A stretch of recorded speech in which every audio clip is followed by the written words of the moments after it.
Hi, everyone. I'm Wa. And I'm Chris, and welcome to Sweeties. We're two longtime friends who discuss the riveting and sometimes trashy world of reality TV and docuseries. Yes, but through our own lens, which can be a little peppery, a little spicy, a little bitter, but at the end of the day, hopefully mildly sweet. Hi. Hi. I have a quick question for you, Chris Farah. Oh, great. What would you like to ask? Do you see something in the upper left-hand corner of the screen that is next to the live? You see that little eye? Yeah. Okay. Just so you know, Uh-huh. that means that this isn't unlisted. And whoever is following DocuSweeties will be able to view it. Often it says I disagree. I think that it's not private, it's unlisted. And so if it's unlisted, they will Oh, notification. okay. Cool. Alrighty. So today we are talking. Thank you, Dreamer. Can you cut that out? Thanks.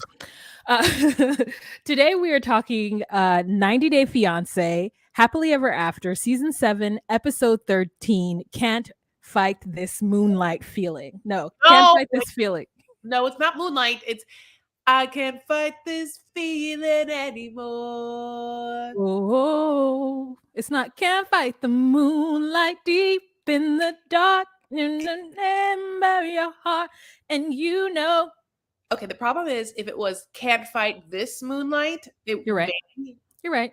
I would give it to you. But you're trying to make a mountain out of a molehill, and the You're molehill right. can't fight this feeling, and that's a whole other thing. So You're right. listen, sometimes it works, sometimes it doesn't, but you can't just put a rock in like a square peg. So here we are. We're just gonna talk about who firsties, worsties. Do you care? I don't. Um, We can yeah, talk no. about Libby and Andre. It's just Yeah. like manufactured trying to get a spin-off type drama because they want to keep making money, and Andre, I guess, is making a lot even, as it is.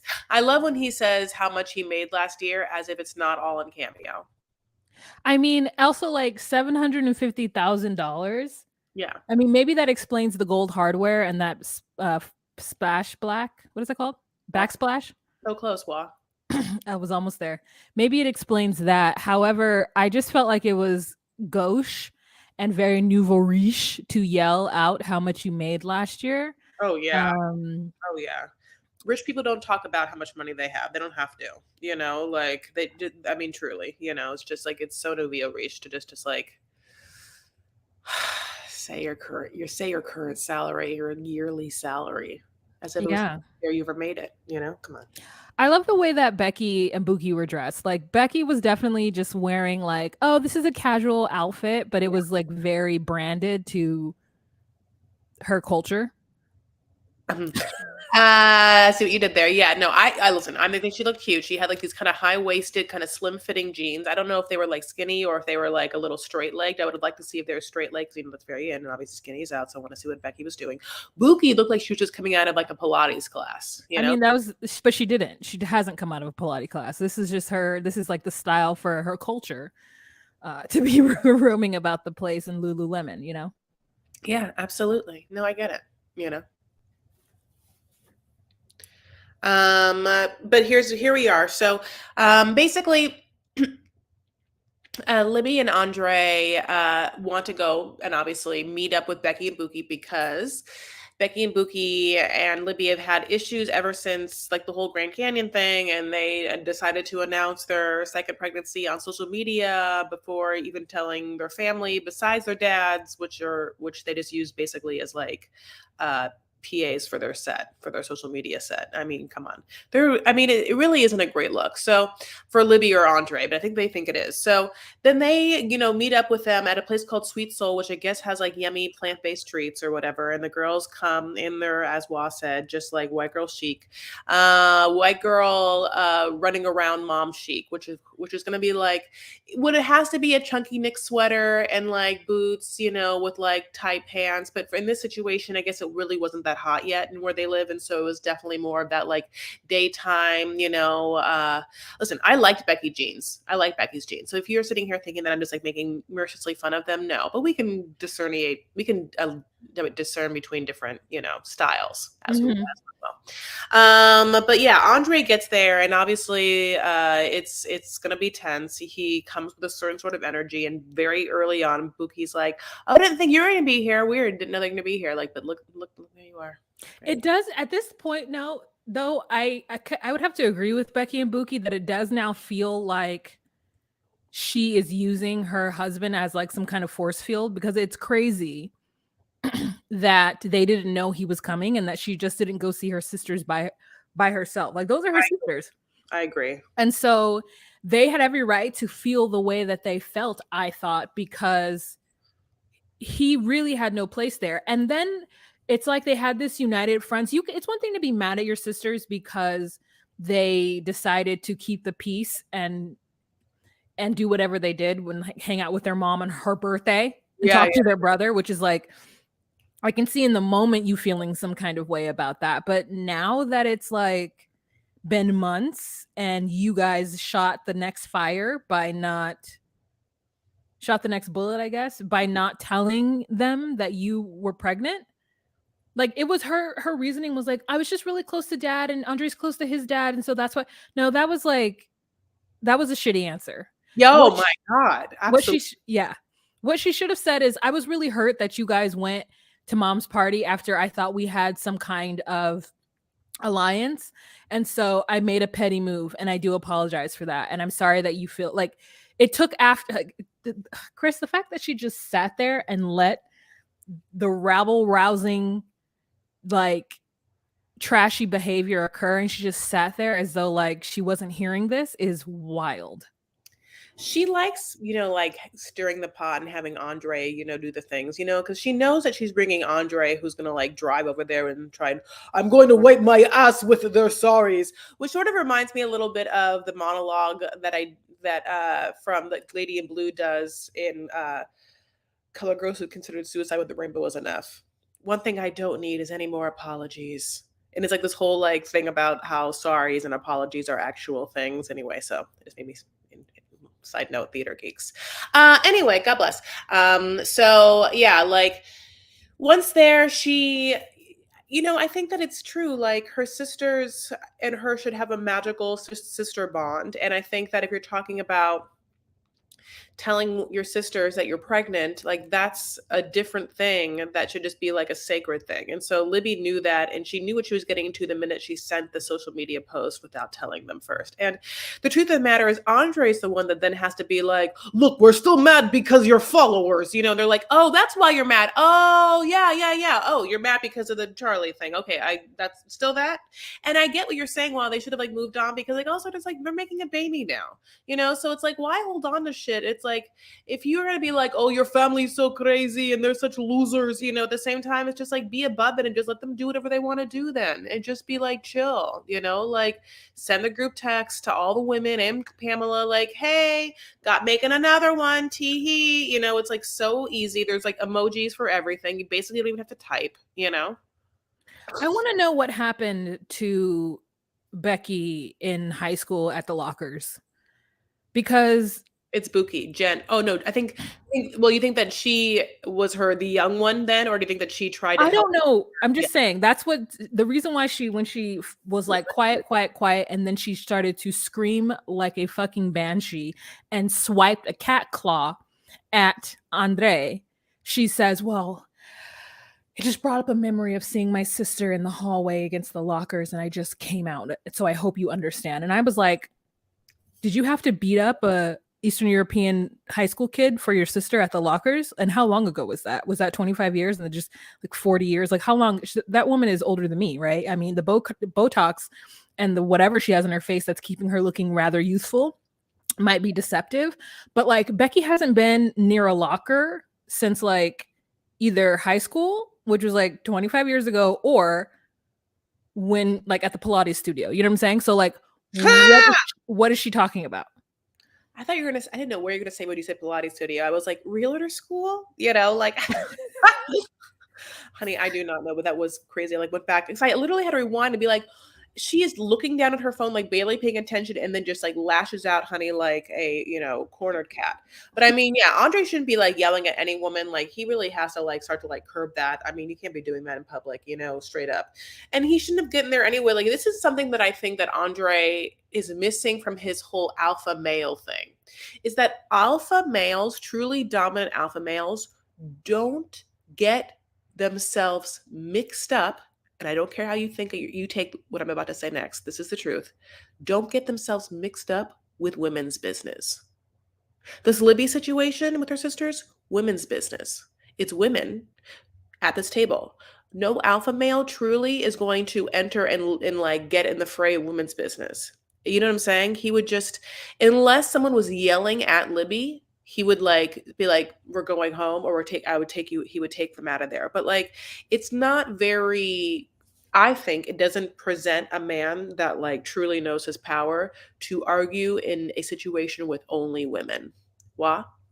I'm starting to move away from this idea of alpha male, like just in general. I Because of my whole like gender is a social construct, like way of shifting my brain, that it's hard for me to isolate man behavior and woman behavior, because then that, like, I'm feeding into gender norms. So once upon a time, yes, I think I would agree with you, and I also think my dad would wholeheartedly agree with you, because I can't tell you how many times that man has said to me, that's woman's work," or like, these are woman's things, and I'm Yes. like, no, no, no, nope, don't tell me something is a woman's thing. But it's because I'm starting to reject the idea of like gender roles and like whatever. So yeah, I mean, I could definitely see your perspective, and it does seem a little like petty for him to involve himself with his sisters, but even with her sisters, but specifically because of the reason why he's upset with them is crazy.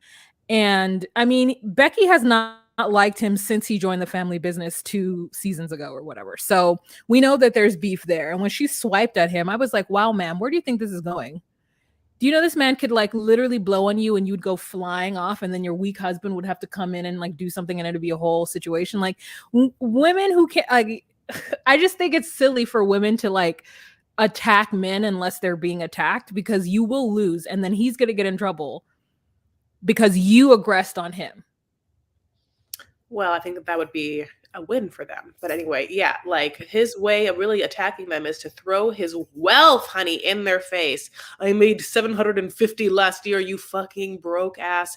I would love to know like how much did Jen make? Like did Jen make not nothing, and he knows, like like I wonder for him to throw this money in her face, like, and pretty much also, even though he's throwing it in Jen/Bookie's face, it's also in Becky's face. Because if Becky had made a bunch of money, like, he wouldn't feel so able to use this as a weapon. You know what I'm saying? But he feels better than them for how much money he made, in specifically in juxtaposition to how much money they're making. Because if he had just entered a wealthy family, or like, like a family where they're all doing well and got in the family business and was just suddenly was like, like picked up like a like, like a different wheel, honey, just like making what they're all making.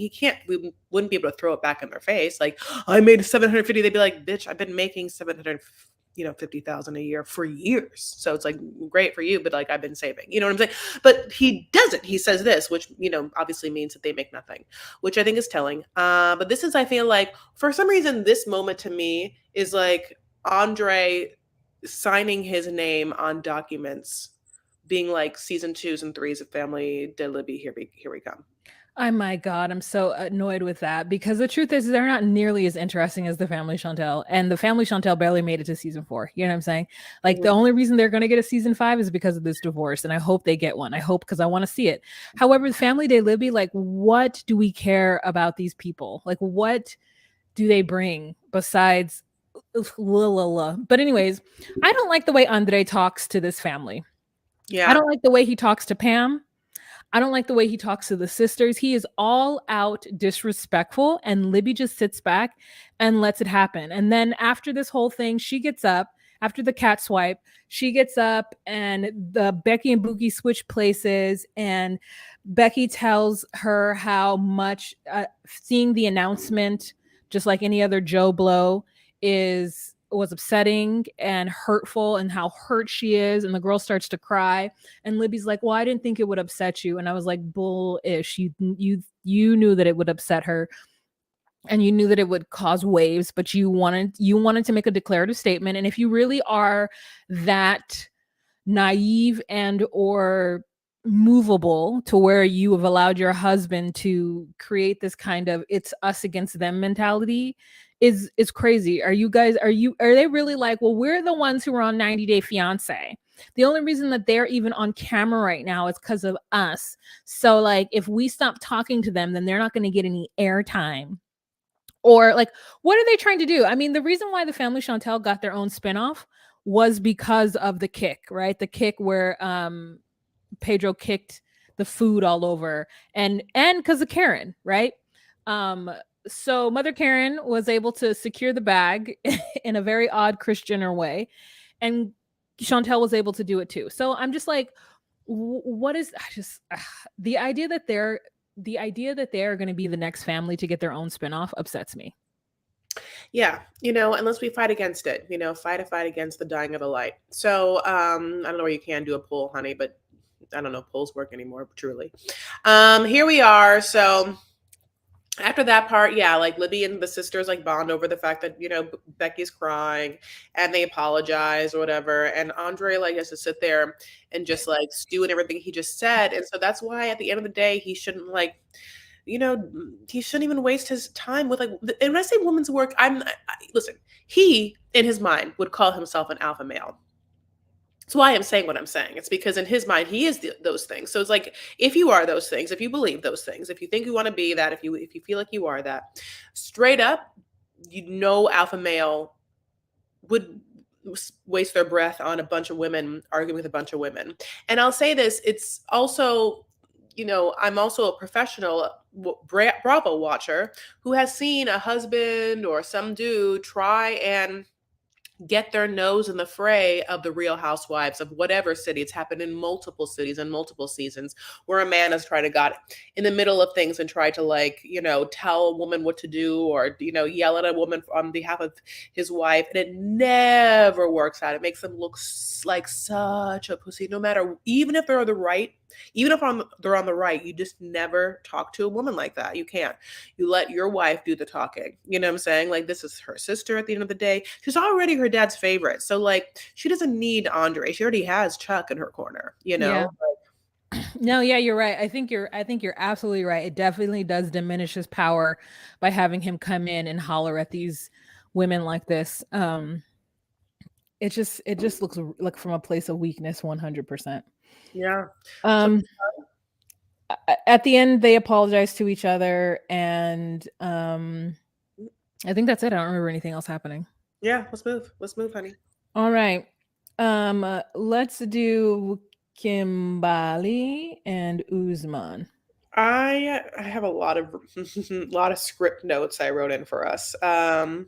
So he starts off by saying like, he's happy.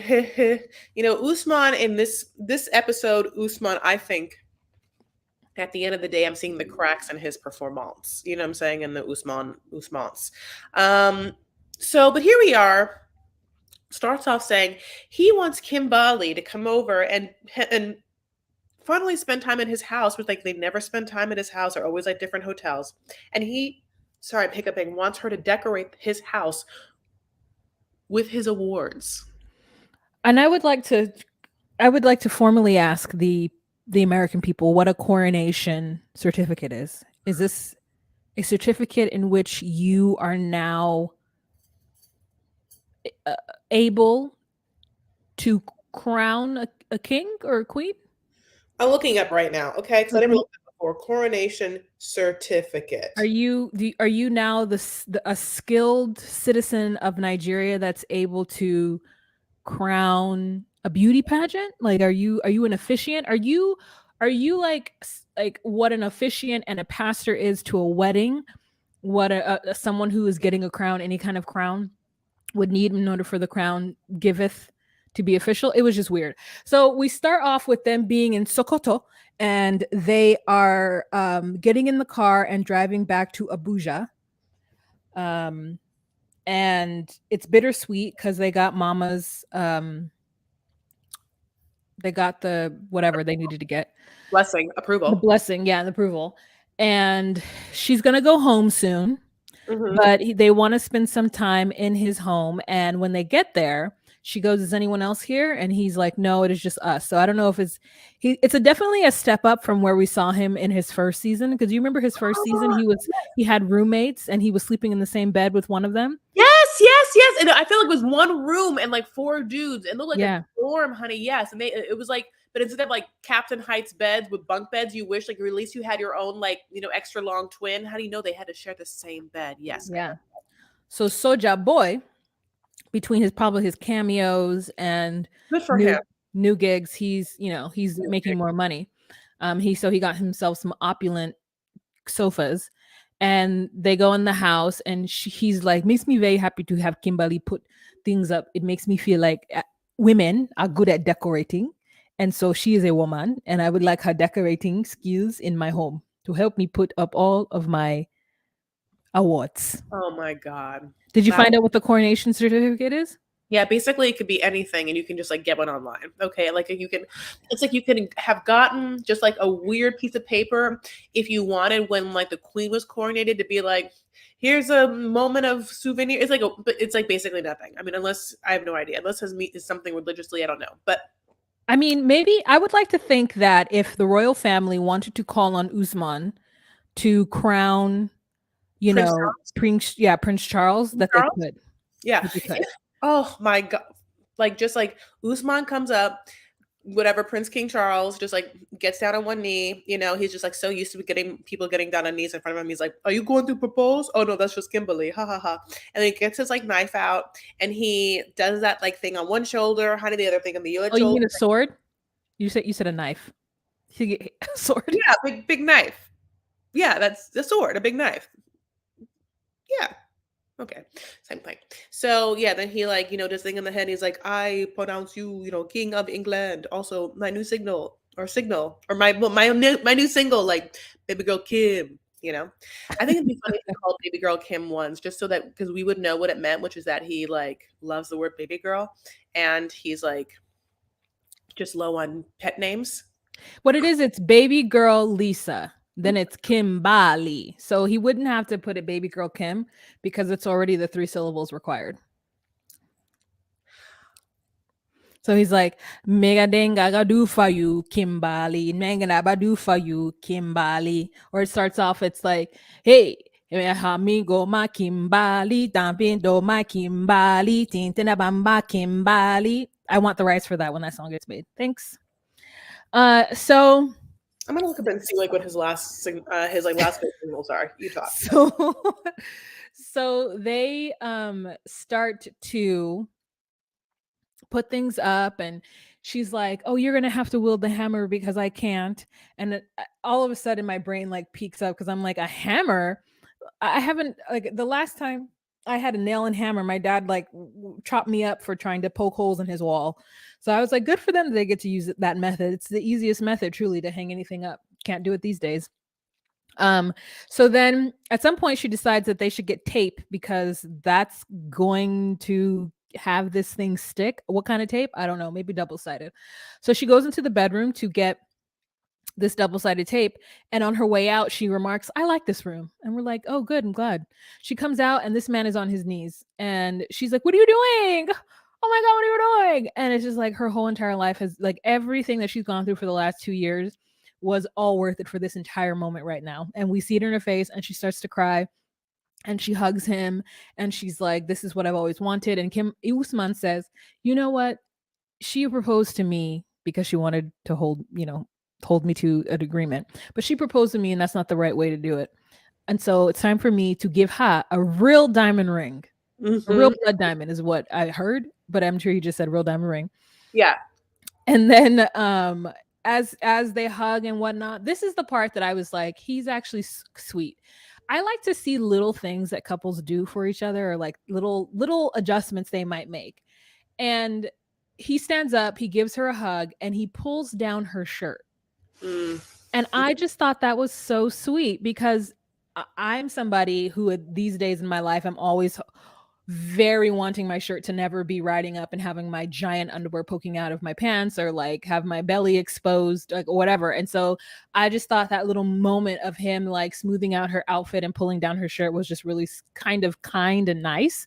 And I said, maybe he does like her. I don't know about love and want to be with her for the rest of his life, but I said maybe he really does like her and Oh, feel, yeah, like she has some value to him besides just being super fun. what a sweet moment that you've pointed out. Wow, you're right. You're right. And then she immediately ruins it by being like, "Let's go have yummy in that bed, honey. That bed that And usually then they we go were just like, bleh. in." Yeah. Yeah. So I guess I messed the timeline up. I guess that was in Sokoto. So over here, they get to Abuja and then they talk to this lawyer. And she's so excited to show this lawyer this prenup agreement. And they find out that polygamy in the US is illegal. And I'm just like, how do you not know that, Kimbali? She's like, no, but it's not like he's marrying two American women. He's marrying one in Nigeria and one in the United States. And the woman's like, yeah, no, he can get his green card revoked. Also, he's not going to be able to he's not going to be able to stay leave Nigeria for at least a year and a half. And I said, Kimberly, how much of a 90 Day Fiance fan are you that you don't know the basics of the K1 visa?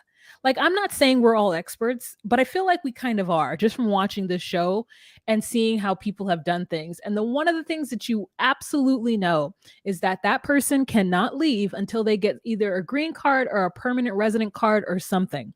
And that takes 18 months to 2 years, depending on the court systems. You know who should have known because they've gone through the exact same situation already with the same lawyer? Usman. It's the same lawyer?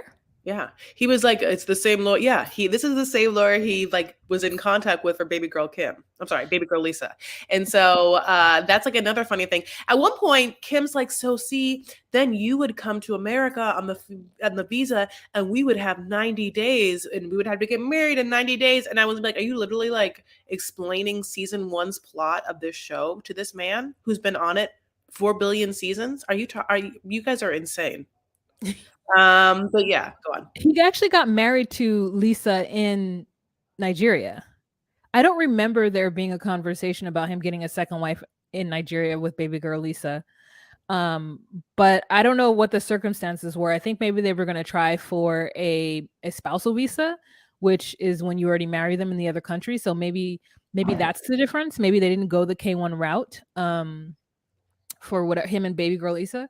So I'm not sure, but it's wild that these two people are both really like didn't know that this was the thing. And so then he's like, well, we can't go against the government. And I felt like this was his get out of jail free card. This man could not have been more happy to acquiesce to the government, because like the truth is, if he really loved Kimbali, he would be like, how would the government know? Now, I'm not saying that he would say that on national TV, but they already did it on national TV. So I'm like, he was just like, oh, we got to listen to the government. Nothing we can do about that. So, yeah.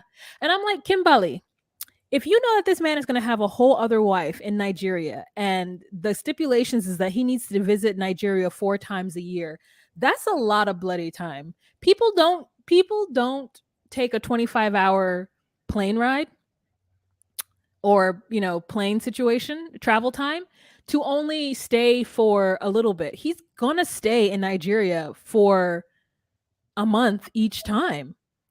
How is he Yeah. ever going to get a stable job? Like, what is that going to be for your relationship? Year 1 or 2 or 3, like your husband is just gone for a month at a time for every 3 months? That's wild. You're absolutely right. One other thing is that this FaceTime is happening for both the lawyer and Kimberly and Usman, and both are not taking proper accounts of like the angles that they are giving each other Right. because everything is from the bottom. Why do a FaceTime like this? Why? You have to like put your computer or whatever on something and bring the computer eye level. It's just crazy to me. So that's also one thing. But my other favorite part is when the lawyer is like, yeah, you can't just like go back like 4 times a year because you're trying to prove that you should be so in love with your wife that you can't imagine being gone for one moment. And he's like, oh, Yeah. like, oh. Yeah. off the case, but okay, like, Are you um, trafficking cocaine? That's what they're gonna think. Why do you have so many stamps in your passport? yeah, yeah, yeah. So next morning, they are packing. He says he needs to have a child, so it doesn't look good. Like, she's like, she doesn't want to go. She's like, wait till you do it. It's 25 hours, a long ass flight. And so, yeah, especially in coach, honey, I mean, it's not a good time. He's wearing a shirt of them, which is cute, and he like, plays with her big gray bra, honey, just like puts it on. And then, yeah, they have this like back and forth where Kimberly is just like, I'm trying really, really hard not to cry, just so you know. I just miss you so much when I'm not like around you and it's living around you. And he's basically just like, I know. I know, babe. I love being around you too. You know that. I just feel like we had so much drama. I don't want you to just remember the drama. I want you to remember the good times too. All right, okay, okay. And the Yammy, which is my favorite part. Okay, okay. I love you. Hmm. Oh, it's the airport. Just like she's just like she really feels like him proposing means that he loves her as much as she loves him, and she again loves him like a super fan, which is a worshiping kind of love, which is like, you are my idol kind of love. It's a different kind of infatuated mixed with sexual love mixed with whatever. That, I mean, in no way could he equal you on that, because like he didn't grow up being a fan of. He's not a fan of yours. He's not like going to bed like singing your hits, like you are to him. So it's just like a different kind of like idolatry that's like, it won't ever feel the same, I think, for her. Yeah. I mean, but hashtag Uskim and With Kim, yeah. hashtag Uskim the live long day. Yeah, she's over there crying. He's just like can't wait for her to go. Like he's like, yeah, this is sad, but I need to get back to my regular life because and You you're love dragging me down. Sunrise. Not a tears happening. He's just like, they get a little red. He just like looks at the camera. At one point she says, Inshallah that I see you soon. Honey, the Shah of Iran, inshallah that I see you soon. You know. Inshallah. Yeah, like I find myself saying inshallah a lot now, and I'm like, uh-oh. Am I like, I don't know. Are you turning into like straight? Are you gonna be like Bilal on Chai? No, it's more so just like I love the fact that it means God willing, you know? Yeah. It's just a very clear, we got to do this inshallah, or like, yeah, I think it's such a pretty way of saying, you We'll know, see. we'll see. Que sera, sera. It's a nice way of saying that. Yeah. All right, anything else about them? I mean, other than the fact that I recently saw this cute video of them on Instagram, and by them I mean Kimberly and Jamal, and they were just like going back and forth, and Jamal was just like, "Can you believe my mom? Look what like she's just laughing at my pain." She was like joking around or whatever. I mean, he really stands for his mom. He really loves his mom, and I also feel like he's gonna be on Pillow Talk in like 2 seconds. I thought that they were on Pillow Talk. I thought it was Oh, Jamal and is that what it yeah. is? Okay, well, Jamal and Kimberly have done a season of Pillow Talk. that makes sense. That makes sense. God, once you curl your hair with pillow curlers, it really does things with your mind. Who do you want to move on next to? Are you going to tell us what it does to your mind? Really does things to your mind. Like you can just fill in the blank. Don't make me do all the work. It does things to your mind. You can imagine. It makes you happy, or it makes you think that your hair is big. It makes you Once you go curly, honey, just like kind of like curls all your brain cells. You're just like all over the place. Oh, okay. Great. Wow. So Yara and Jovi, here they are, honey. Now this is another just dumb produced segment that I mean, I don't even know what to tell you. I mean, that strong-jawed friend really has nothing to say about anything. Like when he starts to speak, I'm just gonna jump around because the truth is nothing happens. They're in the car. Okay, this is what it is. They're in the car. Mila Pratt passes a French fry over to her grandmother, or like something to her grandmother to eat. Yara's in the back seat, and for whatever reason, Strong Jaw is in the front seat. And Strong Jaw, I don't know why, but maybe because it's the men in the front and the women in the back, which is freaking annoying. And so Yara's annoyed because Strong Jaw and Jovi keep talking about how they can't wait to have fun, and like I hope there's gonna be parties and shit. And she's like, "We're not here for party, Jovi. Jovi, not here for that, Jovi. Here for my friend. Help her with Ukraine stuff because she's a refugee here in Germany." And then Strong Jaw asks Yara, like, how long have you, how many times have you been here? And Yara is like, I don't know, a few times. And he's like, well, don't count the airport for a layover. Ha ha ha. And we're just like, Strong Jaw, you just got here. You are literally an interloper on this family. Stop acting like you are allowed to just like say whatever you want. So Yara's annoyed. Then she wants to stop to a store to get some stuff for her friend.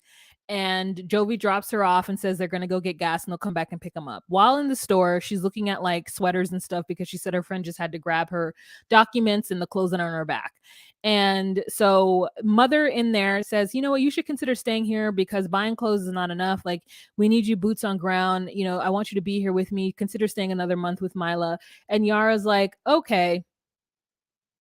And like, it was just like, okay, that's fine. So they get back in the car and Yara is like talking about how she feels guilty. It's basically like survivor's remorse or whatever. You know how like when people go to war together and someone's like a few people from your like platoon survive, those people end up feeling guilt that they survived and nobody else did. And so she feels that kind of guilt for her friends and family and the people of Ukraine. And her heart will always be with Ukraine. And it's like all that stuff, right? So she tells Jovi that she's thinking of staying longer. And Jovi's like, no, I don't think this is a good idea, Yara. My family just can't be here. I'm going to be worried about you. She's like, you're going to be gone for a month anyway. So, like, why not be here? And he's like, I'm going to be worried. And then the friend's like, yeah, Yara, that's not a good look. It's not a good idea. And I was like, and you know, normally I feel like people who don't have kids should be able to speak about things about people who have kids. Like, I hate that idea that because you're not in this exact situation that you can't speak on it. Because I think like, not hindsight is 2020, but like a bird's eye view can sometimes provide perspective. But in this case, I said, get out of these people's business, Strongjaw.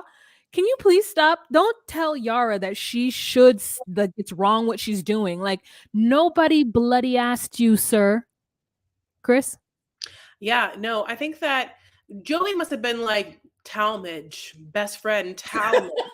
Please come on TV. Like, unfortunately, Yara already has like a built-in reserve soldier in this fight, and that's Olga, her mom, you know, and Olga's doing the diligence, you know, Olga's being just like fed or nourishment by like a strong, intense-eyed Mila, you know, doing the Lord's work or whatever, you know. Like, by the way, Mila just always like Jackie O wearing a strand of pearls. I love it too much, you know. I could look at that baby all day long. So but yeah, I think they're in the back seat also because Mila has to be in the back seat. And so I think they just want to be around Mila. And also it's a very European car, and Strong Jaw probably also has some strong, long limbs. So probably they're being nice to let him be in the front, you know. I don't know why Jovi's driving. That part I'm like, you know, it could be Yara driving, but I guess she wants to be with her mom. I don't really, yeah, that part's just a little confusing to me. But basically, yeah, like we're more of this. Yara wants to move to Europe suddenly, wants to like live there. Now it's more like her mom being like, just live with me. You could just live with me. He's literally going to go back for a month. Just like live with me. And I mean, besides buying people like a sweater, I don't know exactly what Yara thinks she can do besides like emotional support of looking someone in the eye and being like, can you believe it? You're here. I'm glad. You know, like which I'm not saying isn't a lot, but I mean, like, it isn't like she can go to the front lines. She's not going to go try and talk sense into Putin. You know what I'm saying? Like, I wish she could. You know, if anyone could, it's her. You know, like, you know, bring Mila. You know, like I can just see that bitch being like, no, Putin down. Anyway, Yeah. I think she needs to take the Natalie approach to it. Natalie was like, let me just get my mom out and fuck everybody else. Like, I mean, I hope the best for y'all, but like let's just get mom out, you know? I mean, I get Yara. She does have that survivor's remorse. Like she can't help it. Like she's probably seeing all her friends cry and be upset on social media. You know, like she's only 26 or whatever. So I think at this point she probably feels like if I'm there, at least I'm showing them that I care, and I'm showing my country that I care, and I can huddle around my mother who this is a crazy time, and like just feel guilt being the US. Yeah, but you're right. There's nothing she can do.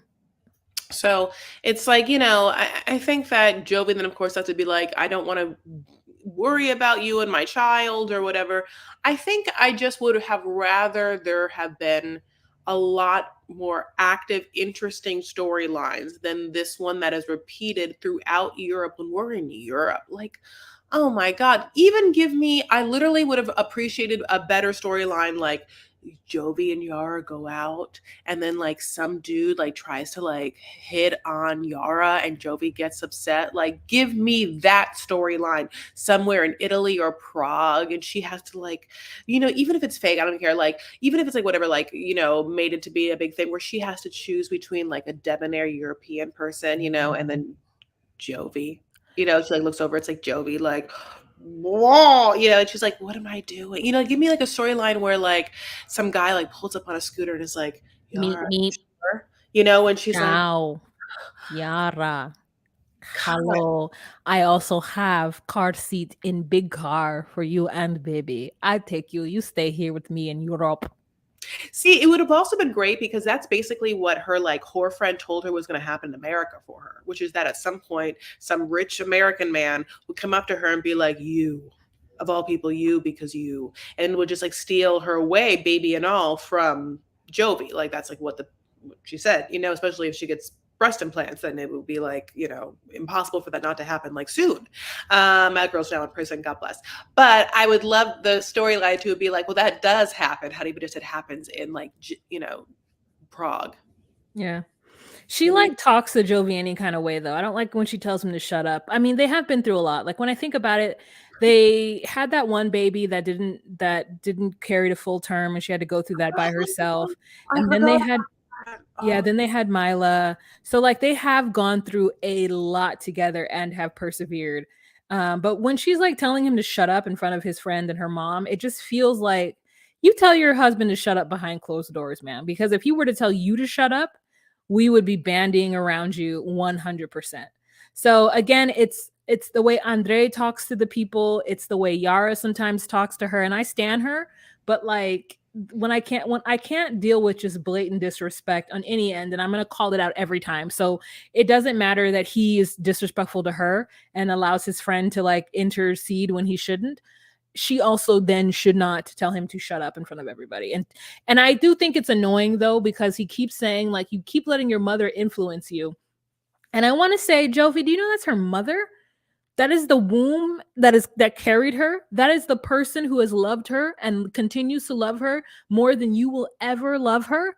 So don't tell her to not let her own sweet-faced babushka mother tell her something. She hasn't seen her mother in 2 years. Like what you're saying right now doesn't make any sense. His whole like don't let your mother influence you. Yeah, no. Just yeah, no, he's wrong. Anyways, there's that. I know there is such resentment and what a like bad blood feeling relationship between him and Olga. Yeah. It makes me upset. And also next week, at some point, they're like, please stay longer. And Olga starts crying and like he's supposed to feel bad for her. I'm just like, he doesn't feel bad for her. He feels like she's like a manipulative kind of like devious person that like talks his wife into things that is like bad for him. That and the fact that like he can't even take care of Milo on his own. So it's not like he's like, oh God. Yeah, like I don't know. I don't know.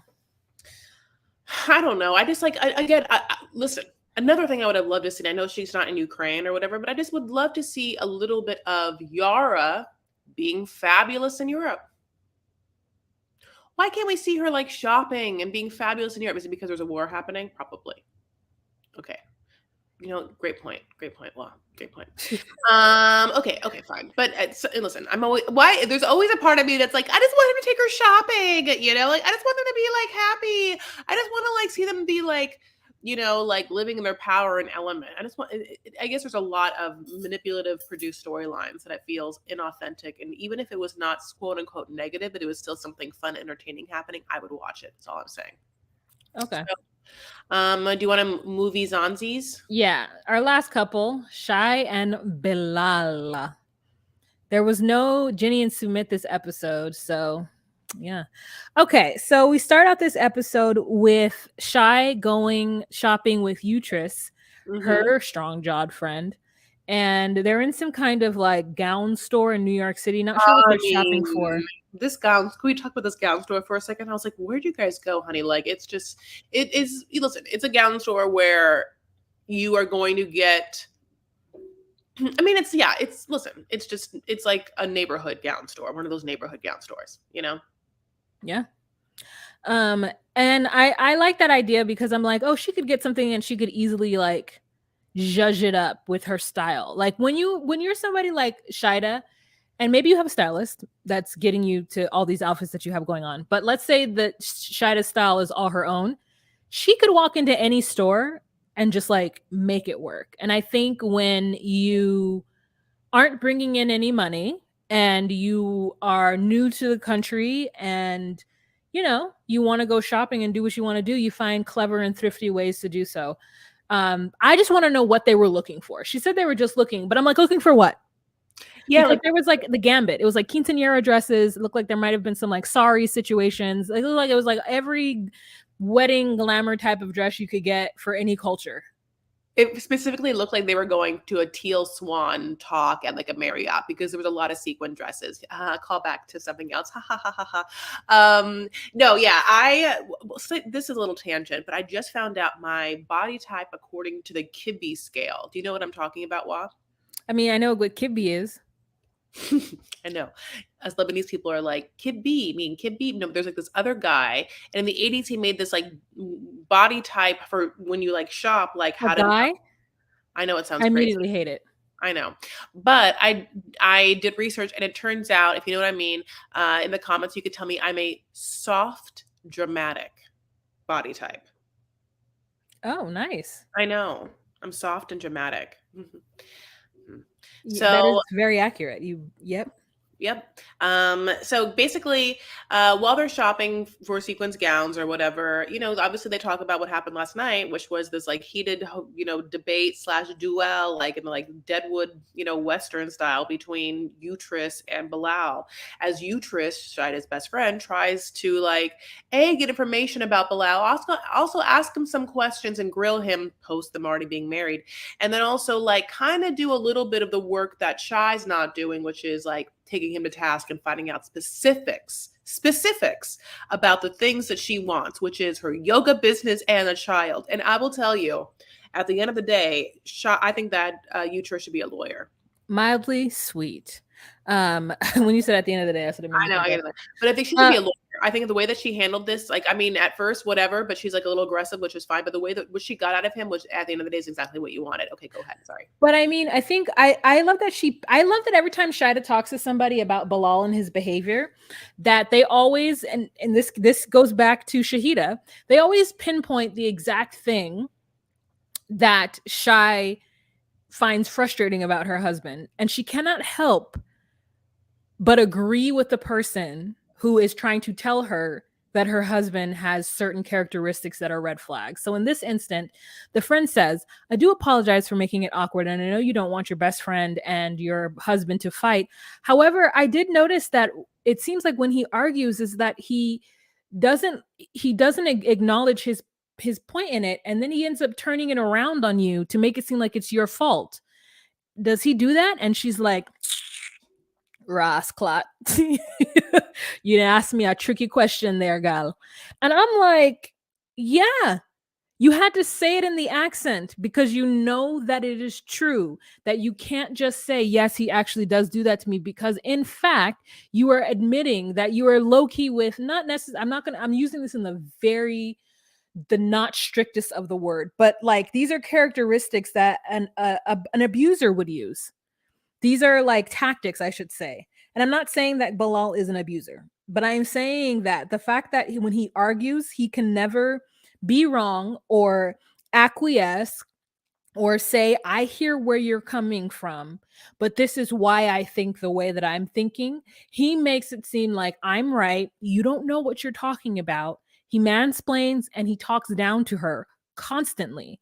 And it's like, even if what he is saying is correct, like maybe Shy is like a little loosey goosey. Maybe if he did get her a business, he's worried that she wouldn't put the effort in that he would put into it and make it successful. Like I think that, to give him the benefit of the doubt, I know that we're saying that, Shy, it didn't come in on a banana boat, but some of the things that she doesn't know how to do, and some of the things, like she's never paid bills, some of the things, like when she's like, making a random little mess in the house, those things, to me, if I were Bilal and if I'm giving Bilal credit, I would be concerned about giving her a kid too.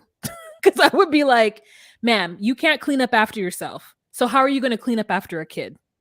Or, you've never paid a bill. So now all of a sudden you want a yoga studio, which is nothing but bills and nothing but checks and balances and like businesses.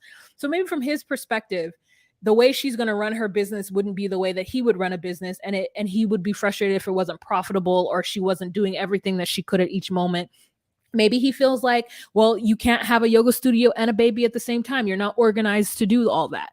And that might be fine, but then say that, as opposed to like truly say his concerns, like as opposed to pushing her desires aside and making it seem like, oh, you're not ready for that yet. Well, you have to prove to me that you can build credit in order to become a small business. And I don't believe him at all that that's what is needed for that small business. Now, I'm not saying that I know this, but for some reason, I'm just like, I feel like people come from different parts of the world and come to America and immediately create businesses all the time. Now, maybe it's in somebody else's name and I'm not aware of that, but it doesn't feel like it's that hard the way he's making it seem. Um, Yeah, no, it feels like she's obviously going to need him to co-sign on things, which is what she probably said in the prenup. Like that's what she needs. Now, this is a very interesting detail that Ep13 brings up, which is this idea that Bilal then says, oh, no, no, no. In the prenup, it's not about that I'm going to give her rent. No, no, no, no. I'm supposed to help in her yoga business, not her yoga studio. So her yoga business, which means I'm supposed to help her with her website. So you're going to give her $12.99 for GoDaddy a month. Okay. A website designer, sure, which is like $300, and then like maybe like an extra upkeep of whatever. Like, so you thought you were just going to get away with paying like under $500 to your wife? Like, that's crazy. Like, yoga, listen, like, the people that do online situations, that's great. A lot of them have also do things in real life. I mean, specifically. And like, you don't need a lot, as we've already said, to do yoga. Like, you need a warehouse, maybe a bathroom, like, I mean, a warehouse space, a studio space, a bathroom, a big room. That's it. You know what I'm saying? Like, whatever you need. Like, it's not a kitchen. There's not, like, that's all what's happening. The fact that he that the fact that he backsteps and says that he was never planning on helping her with the yoga studio rent, but instead was just going to help her like start the business is bananas. I also agree with you all. Like, he keeps bringing up like, well, first you have to start a bank account. Like, yeah, you start a bank account and then you put your bills on auto pay. It is annoying to do, but once you get the hang of it, it's not impossible. Paying bills is two things: being organized to be on top of the paying of the bills, having the wherewithal to get the bills in a place, or put them to automatic automatic Bay pill. bill pay. And the other part of paying your bills, of course, is generating income to pay the bills. And those are two parts to paying your bills as an adult. And both are hard, like one's way easier to do, which is just putting your Wells Fargo to automatic bill pay or pay bill or whatever the fuck I said. But at the same time, it's like, if she's never done it before, she can learn how to pay a bill. Now, she wants to generate a business and you just have to like spring for a space. Now, here's the thing, again, and this is why I will always keep saying it: for someone who owns Louis Vuitton luggage, you should be able to like pick up like a spare space of a rental. Like, especially if you're in the real estate business, you can find a good deal. You can put aside an extra like 2,000. Like, you should be making, I mean, listen, Louis Vuitton luggage is nice. You should be making a lot, like it shouldn't be that big of a deal, especially what's what your wife wants, especially if you're not giving her a baby. What the hell are you giving her? You're not giving her luggage that matches yours. I've already said it. Yeah. So Utrus then tells Shida that she has allowed Bilal to get comfortable and to think that there will be no consequences to his behavior. And so Shida's immediately, and this is what I thought too. I was like, are you trying to get her to give him an ultimatum? And Utrus is like, no, that's not what I'm saying. She's like, yeah, no, divorce is not an option for Muslim people. It's not an easy road, you know? So Utrus is like, no, that's not what I'm saying. I'm just saying like he's comfortable knowing that he can just lay down the law and walk away and not give you the answers you want. So the next scene is Shida comes back to the room to talk to Bilal. He's nicer to her because he didn't talk to her last night after Utrus left. And she wants him to go downstairs and talk to Utrus and so they can make amends. And he is like, I need an apology. I need an apology. But he goes down there and he is like, you know, hello. They're very cordial to each other. And the first thing that this buffoon says is that I sorry if you felt anyway yesterday. I was in a joking mood.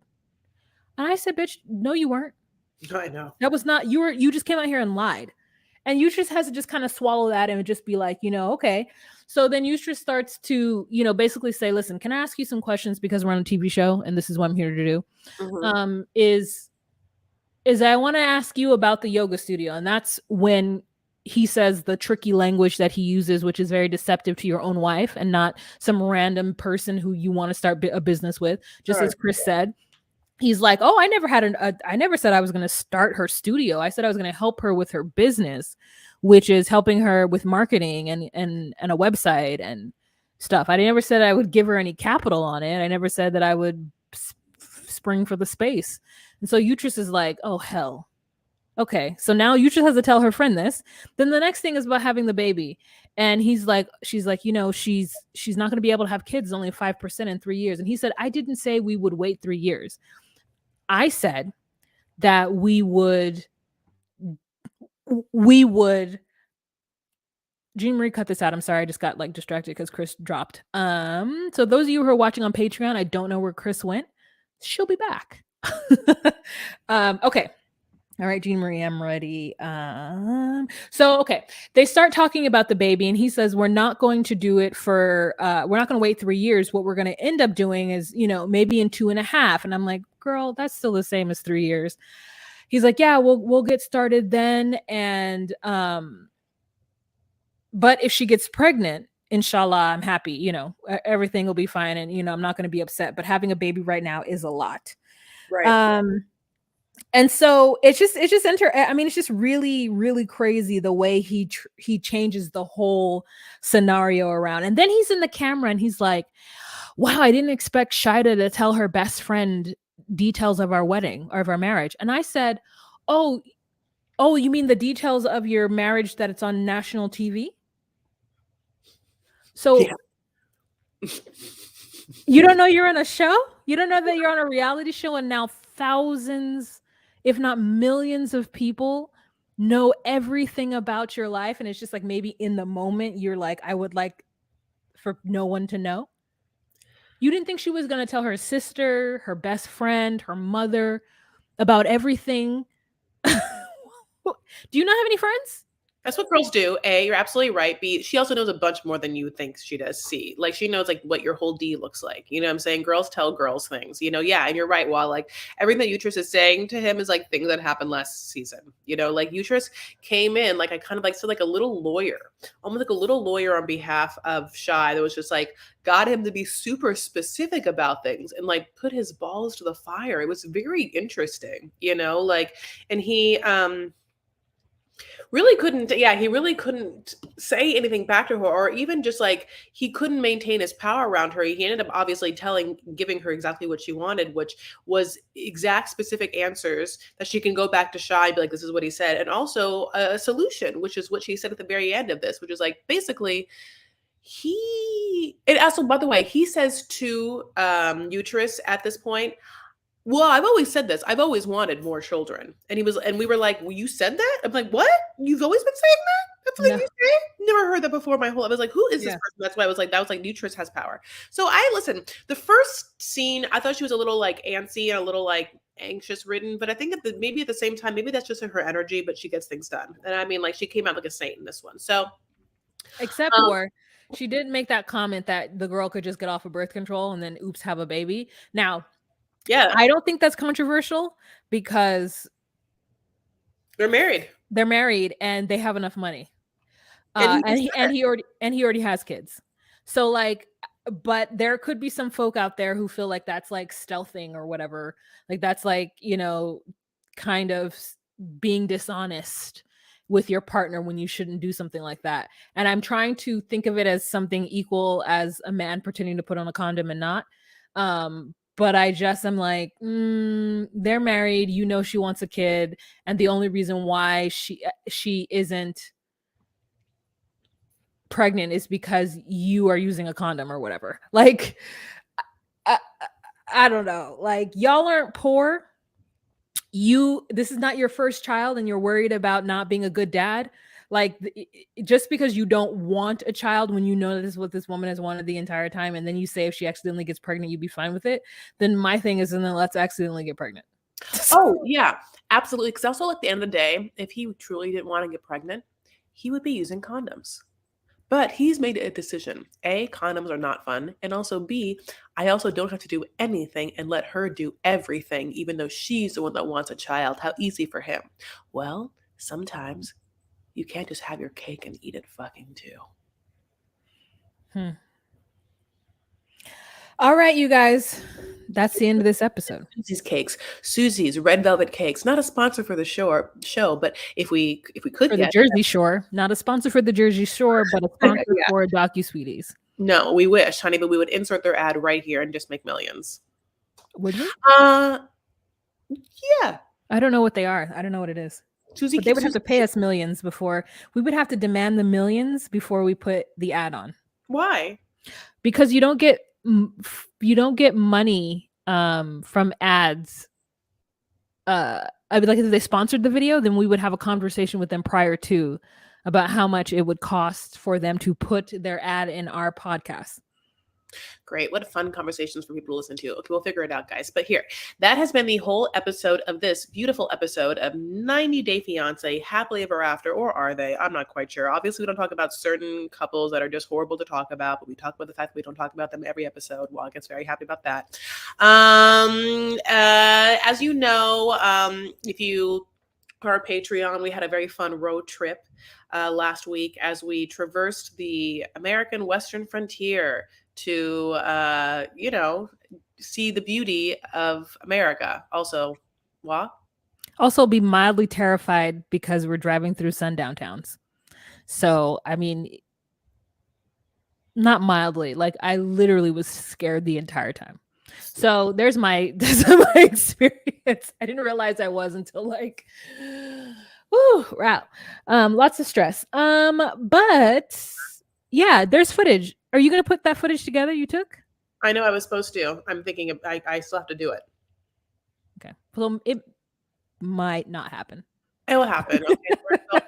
Like as we go into the Thanksgiving situation, I just am a clumsy person. I just like, honey, I fell Thursday night. I just like, and that means it means I could have done this, but like, I just like rolled an ankle and like stubbed another toe so bad that like I couldn't move for like 2 days. I've just been icing myself. God bless. But also I got through all of House of Dragons and I'm now under the crown. Anyway, yeah. So anyways, guys, I hope that as we get into Thanksgiving weekend that you're having a lot of fun. But yeah, if you want to see a lot of footage, we have a fun live up on the Patreon that we did when we were in Minneapolis. So that's there. And then we will have more content coming. Of course, you can follow us on Instagram. That's DocuSweeties. And we also have a TikTok and a Twitter at DocuSweeties1. We have no idea what's happening with Twitter. We don't even know it still is going to exist by the time this goes out. But we have no idea, maybe, I don't know, church. Currently, we actually are locked out of it because I just followed too many people. Tee-hee-hee, hoo-hoo-hoo. But wow, what if they just needed to see how my sponge curler hair turned out? Wow, what would they do? They would go to patreon.com/DocuSweeties and join for $10 a month so you could see the visuals of what you are hearing and get other special little treaties from us as well. Mm-hmm. Special little treaties. How fun. Treaties as we put together, like peace treaties, to end wars. All right, my loves. Well, thank you so much for, listening wherever you're listening. And thank you so much for giving us 5 stars. You already did. Teehee. And we love you so much. And we hope that you have a beautiful rest of your day. Okay. All right. Bye.